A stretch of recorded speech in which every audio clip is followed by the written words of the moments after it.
শহীদ president Ziaur Rahman বাংলাদেশের ইতিহাসে একটি স্মরণীয় এবং আদর্শিক নাম।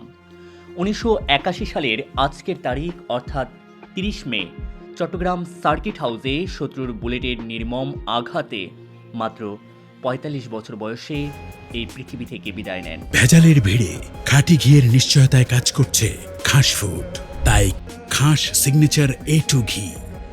মৃত্যুর মাত্র ২ বছর আগেই ১৯৭৯ সালের ১০ই মার্চ তিনি নারায়ণগঞ্জে এসেছিলেন নারায়ণগঞ্জ টাউন হলের ভিত্তিপ্রস্তর স্থাপনের জন্য।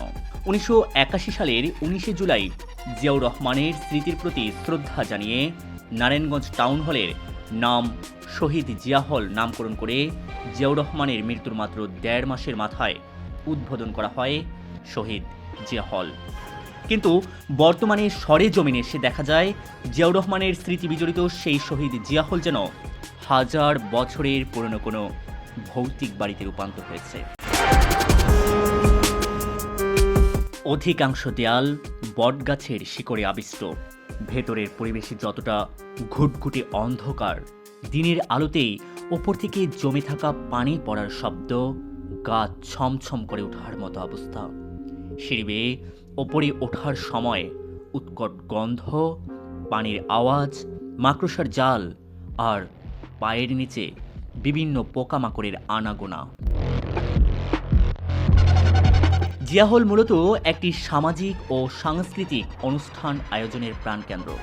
সেই সামাজিক অনুষ্ঠান আয়োজনের হলটির দর্শক সারিতে থাকা চেয়ার বলতে আছে শুধু ভাঙা প্লাস্টিকের টুকরো, সুসজ্জিত মঞ্চের পরিবর্তে আছে জমে থাকা পানির চারপাশে ভাঙা কাঠের স্তূপ। আর এই জিয়া হলটা কিন্তু যে বিএনপি ছিল তা না, এটা জিয়া হলটা ছিল কিন্তু সব শ্রেণীর মানুষ সেটা ব্যবহার করতো।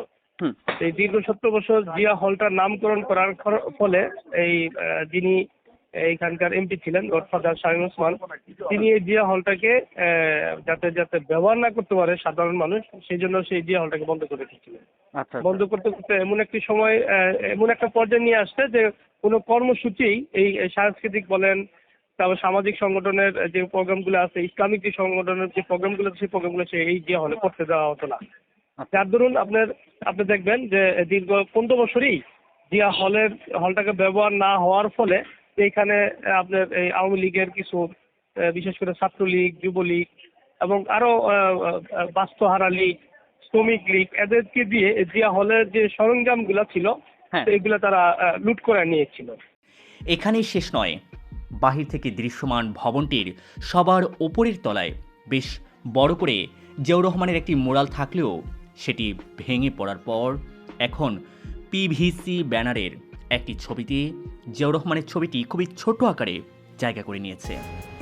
জিয়া হলের পেছনের দিকের যে গেটটি রয়েছে সেটি এখন আর গেট নয়, সে গেটের ভেতরে সম্পূর্ণ এলাকাটি এখন পুরোপুরি ডাস্টবিন।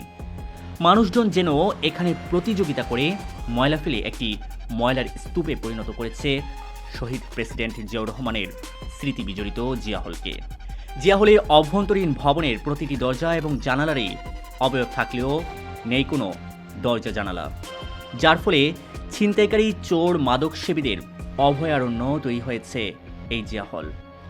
রাজধানী ঢাকার পার্শ্ববর্তী জেলার নারায়ণগঞ্জের সবচেয়ে বিলাসবহুল এলাকা চাষারাতে এমন মলিন মুখ হয়ে জিয়া হলটি পড়ে রয়েছে, যেটিকে দেখার মতো কেউ নেই।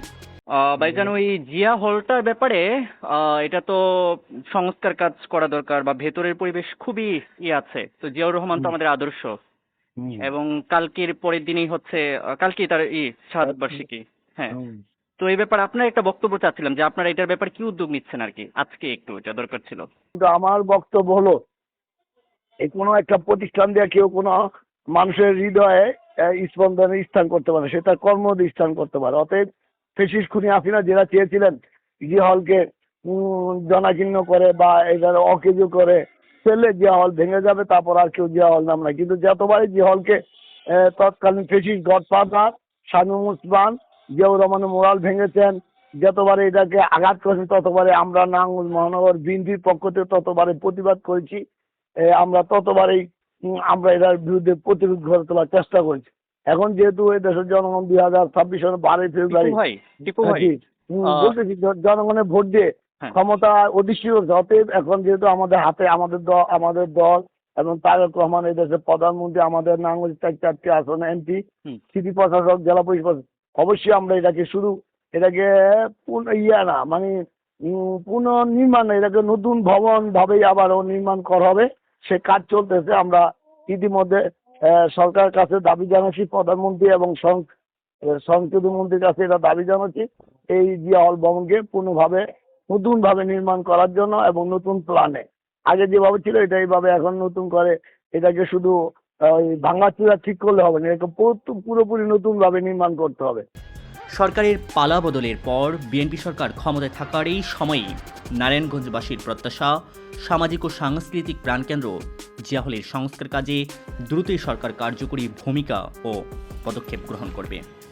কখনো রাজনৈতিক দখলদারিত্ব আর কখনো প্রশাসনের উদাসীনতায় সবকিছু মিলিয়ে আজ ধ্বংসের দ্বারপ্রান্তে নারায়ণগঞ্জের এই ঐতিহ্যবাহী জিয়া হল। কিন্তু দেখার বিষয়, নারায়ণগঞ্জের বিনোদনের এই প্রাণকেন্দ্রটি শেষ পর্যন্ত রক্ষার্থে কতটুকু কার্যকরী ভূমিকা নেওয়া হয়। Mamun Khan, the daily campus, Dhaka.